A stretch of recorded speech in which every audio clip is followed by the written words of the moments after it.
Hello everyone and welcome back to another video from Finance and Crypto Guide. In this video, I'm going to show you how to log into your account on Virgin Mortgage. So let's get started right away.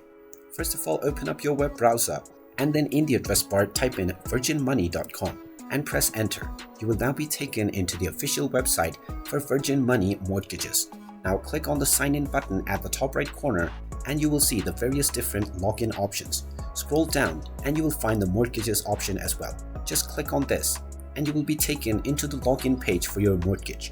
Just enter your customer ID within the customer ID box and then click on the sign in button. You will then be asked to enter your password.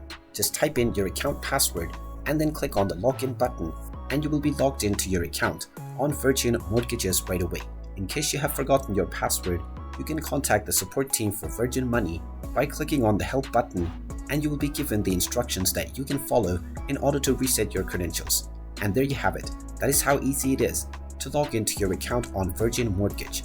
If you find this video helpful, make sure you hit that like button and subscribe to our channel if you haven't done so already. Also ring that notification bell to never miss another update from us. Thank you for watching and I will see you again in the next video.